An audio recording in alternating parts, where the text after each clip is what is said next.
Hi,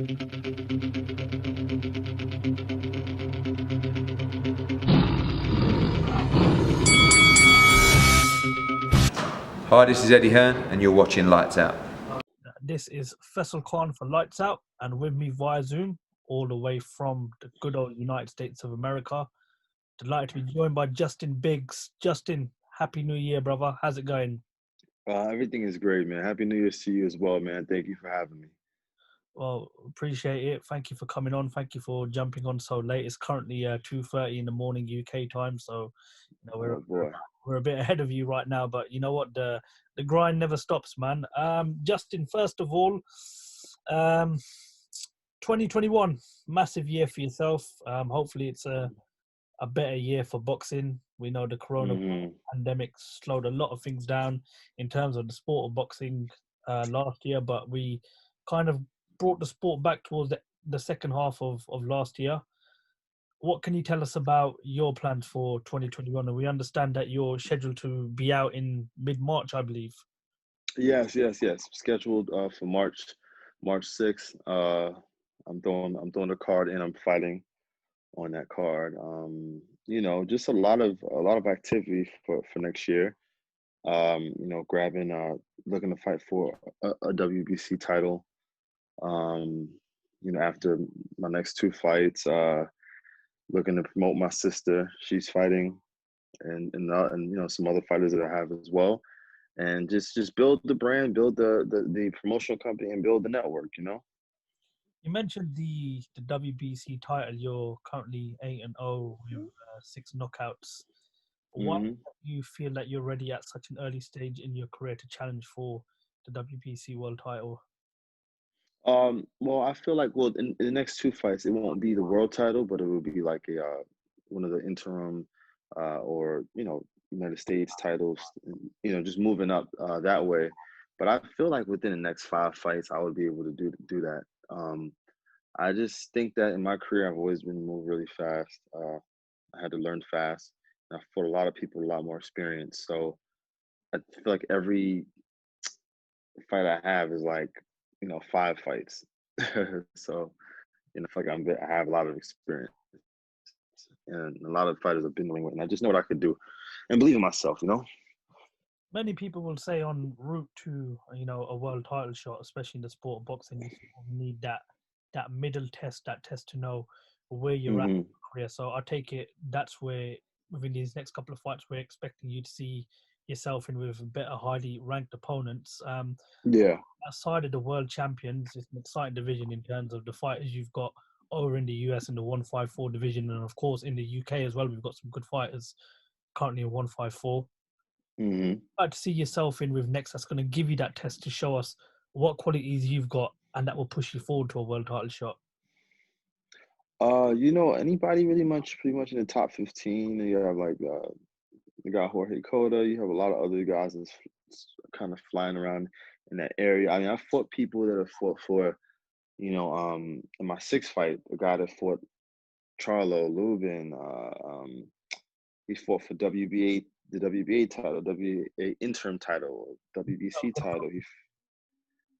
He's and I did that in my 6th fight, and it was my first 8-rounder, and we were scheduled for 10 actually. So, and it got switched to 8. So I'm always moving up, and I did very well. And the words he said to me compared to the other people he fought, he had very high praises. So that's when I really knew. I said, you know what, I can do anything. I can move fast and beat a lot of these guys. The division, it's currently, well, a lot of people would say that it's run by Jamel Charlo now. His brother, love him or hate him, they've the current world champions. They've right themselves in the right places. This is the year they want big fights as well. I mean, we see his brother calling out for the Golovkin fight, the Canelo fight, and of course Jamel has stated in the past that he was even thinking moving up to middleweight. What was your thoughts on the current? I believe it's the unified world champion. He's got the WBA, the WBC, the IBF, and the Ring Magazine. What's your thoughts on Jamel Charlo? The only belt that's left for him is Textera. has a title that he would need to collect. But listen, I think 154 pounds is the hardest weight class in boxing. I think it's high risk, low reward.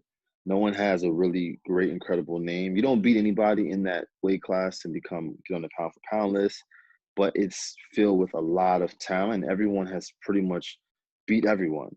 So anyone can lose. It's a hard title. So if I were to win a title there and unify that division, then I believe that I will be the best, on the pound for pound list. But right now, I think that Charlo should be on the pound for pound list.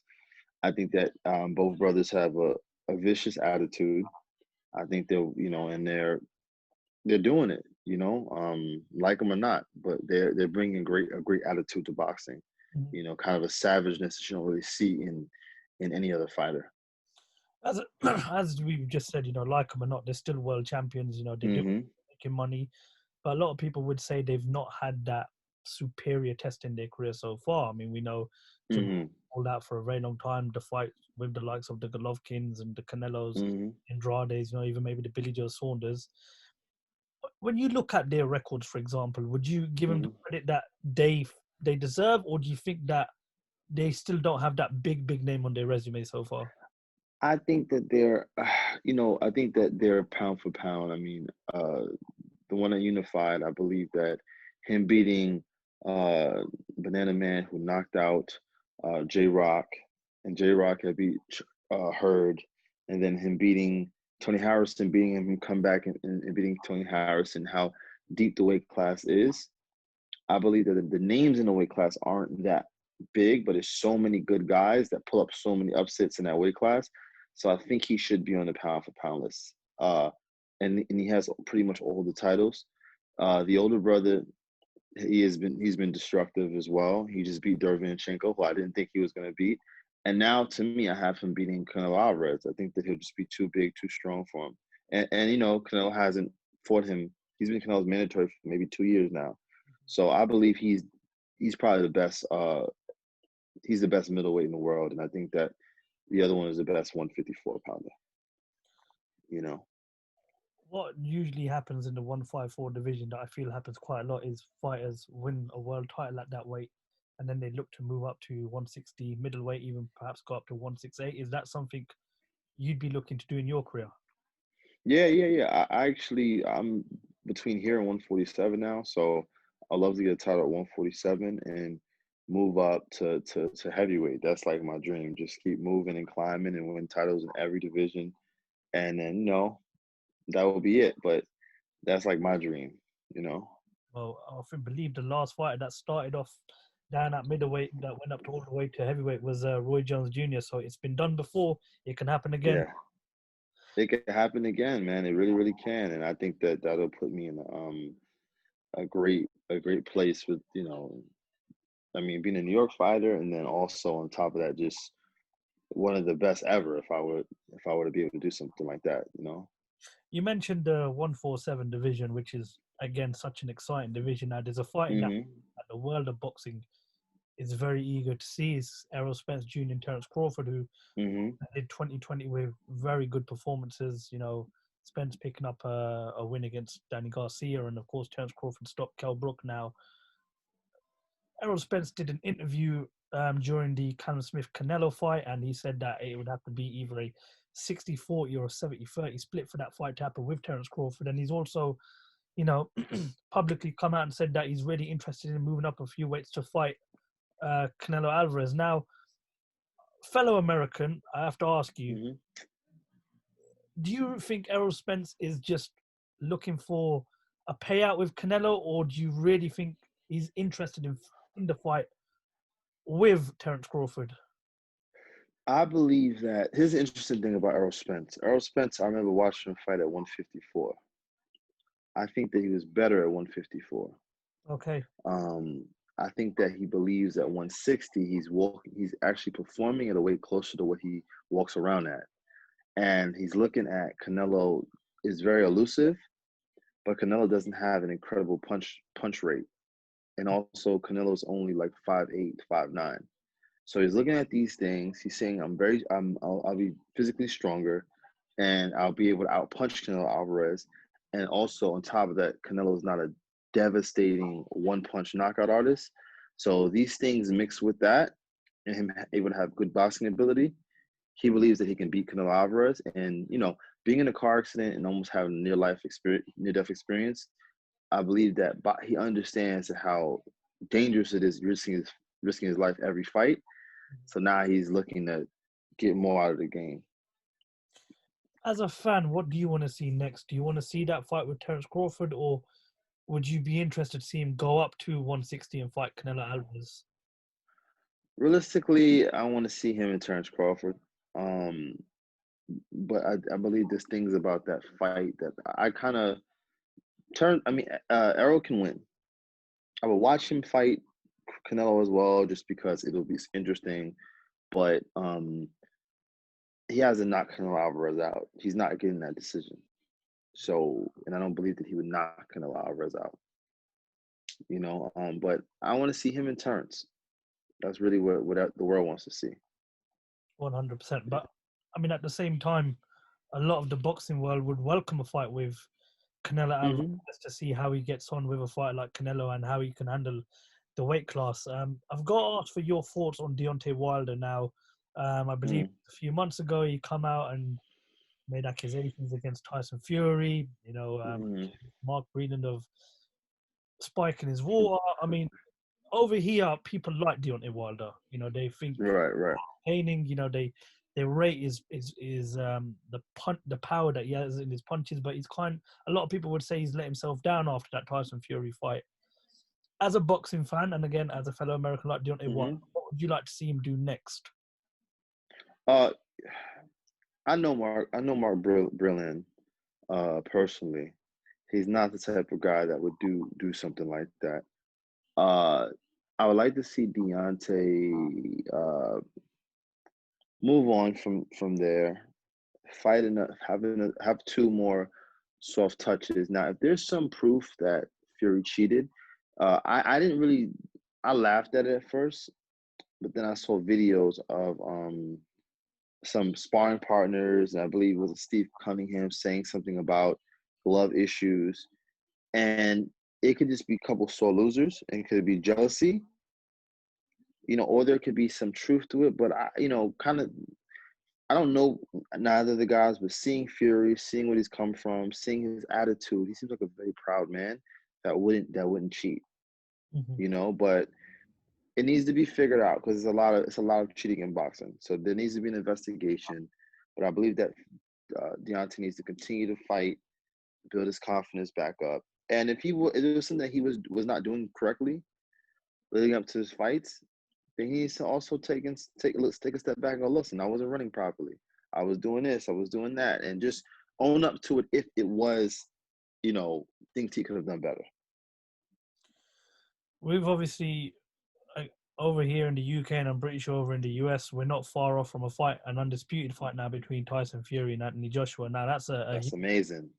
The last time Anthony Joshua came into your back garden, it all went horribly wrong for him. But ever since that, he's put in two good performances in winning the belts back against Ruiz, and he blew past Kubrat Pulev. Tyson Fury did what he did against Deontay Wilder. What's your prediction for that fight if it does happen this year?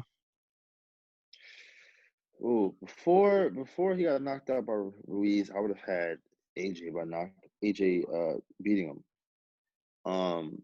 I still believe that AJ can beat him because I like AJ's short, compact punches.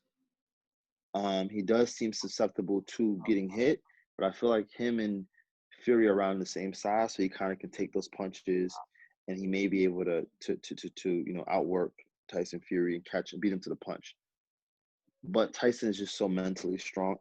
My heart tells me AJ, but if I had to bet my house, I would bet it on Tyson Fury. Well, again, only time will tell. We're just waiting for the fight to get announced and get a date and contract signed. That's a fight we all really want to see. Justin, before we let you go, what can the fans expect to see from you in 2021? Guys, you can expect to see me dominating the sport, climbing up, being one of those highly talked about fighters, and and a mix of a lot of great fights. Also, on the business tip, you can expect for big time promotions to be one of the premier promotional companies that are giving fighters chances and opportunities. And also, you guys can tune into my network, BP Network, and watch the fights and enjoy them. And I'll bring you a lot of also different boxing shows and content and just some incredible, amazing things. Well, we're gonna keep a very close eye on you in 2021, and hopefully a few more wins under your belt. And who knows, maybe even you and one of the Charlos in the ring for the world title. We're definitely looking forward to following your Oh career. man, thank you so much, man. I love to get in the ring with those guys. I love the attitude. I think it will be just two vicious people, and I think I know I have what it takes to be in the ring and beat one of those guys. So I would love that. Much respect to those guys, but I feel like getting that win will put me in a whole other place. Well, fingers crossed all works out for you. And once again, Justin, thank you very much for your time. And we look forward to speaking to you soon.